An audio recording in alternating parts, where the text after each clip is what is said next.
પણ કહું છું, કોંગ્રેસ પાર્ટી અમે શાંતિથી રજૂઆત કરીએ છીએ ગાંધીજીના માર્ગ પર કરીને, પણ એનો મતલબ એવું નહીં કે કોંગ્રેસ પાર્ટીને ગંભીરતાથી ના લે અને ભાજપના હિસાબે કામ કરે. ભાજપના નેતાઓ પગાર આપે છે, પ્રજા રૂપિયા પ્રજા વિચારી પરસેવાના રૂપિયાની ટેક્સ ભરી ભરીને મરી ગઈ, ત્યારે તમે એસી કેબિનમાં બેઠા છો. આ પબ્લિક ટેક્સ ના ભરો, તમને શું મળશે? કહો મને, તમે પગાર કોને પૈસા મળે છે? એટલે તમે ભાજપ સાથે મેળાપીપણામાં વડોદરામાં 54,000 મતદારો ના નામ અને એવા નોટિસ આપી છે કે જે નોટિસનો મતલબ નથી. નોટિસ તમે બંચના બંચ ખરેખર કલેક્ટર સાહેબ અમને પ્રોમિસ કરેલી મીડિયાની સામે કહું છું, અને મીડિયા પરંતુ તમે પણ હતા, તમે તે દિવસે રજૂઆતમાં હાજર હતા. અમે સાહેબને પૂછેલું કે આ જે લોકોએ વાંધા લીધા છે એનું તમે એની ક્રોનોલોજી શું છે, તમે કયા સ્ટેપ બાય સ્ટેપ કામ કરવાના છો? તો કલેક્ટર સાહેબે કીધેલું કે જેને વાંધો લીધો એને પહેલા બોલાવીશું. તો જેને વાંધા લીધા એનું હિયરિંગ તમે કર્યું તો એની હિયરિંગની કોપી અમને આપો, કારણ કે સીસીટીવી ના ફૂટેજ પણ અમે માંગ્યા હતા. એટલા માટે માંગીએ છીએ કે ભાઈ આ રાતોરાત આ ફોર્મ કોણ આપી ગયું? સીસીટીવી કેમેરા તો હોય ને.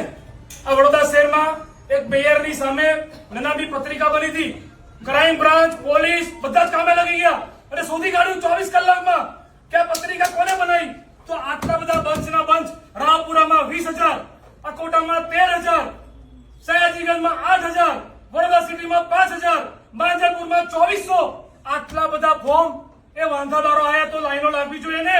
પણ ભાજપના કાર્યાલયથી આખા બંચ આયા અને ભાજપના પ્રમુખનો આદેશ તમે માનીને તમે સામાન્ય પ્રજાને જે ગરીબ છે જે રોકડ નહીં સાંભળવું પડશે ભાઈ.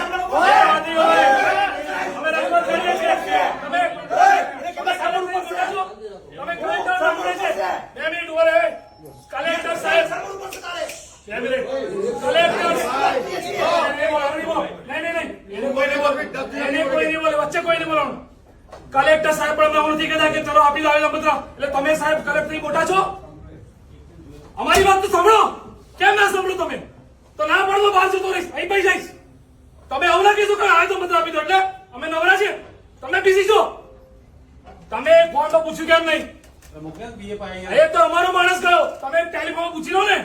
તમે ડાયરેક્ટ પીએ ને વાત ના કરી શકો સાહેબ? 19 ડિસેમ્બરે ડ્રાફ્ટ પદ્ધતિ પડી ત્યારથી કોંગ્રેસ પાર્ટી સતત રજૂઆત કરે છે કે સામાન્ય મતદારોનું નામ ડિલીટ ના થવા જોઈએ, અને અત્યારે એવું ચાલુ થઈ ગયું છે. એટલે ચૂંટણી હરાવવા માટે ભાજપ સાથે ચૂંટણી પંચ અને ભાજપ મેળાપીપણામાં કામ કરે છે.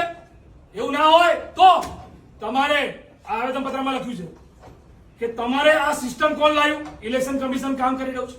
ડીઆરઓ તમે મૂક્યા, ઈઆરઓ તમે મૂક્યા, એઈઆરઓ તમે મૂક્યા.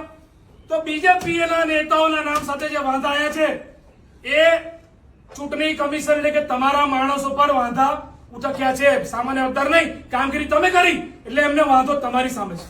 તો તમારી સામે જયારે વાંધો હોય તો તમે સાક્ષી બનીને એ બીજેપી ના નેતાઓની સામે તમે ફરિયાદ આપો.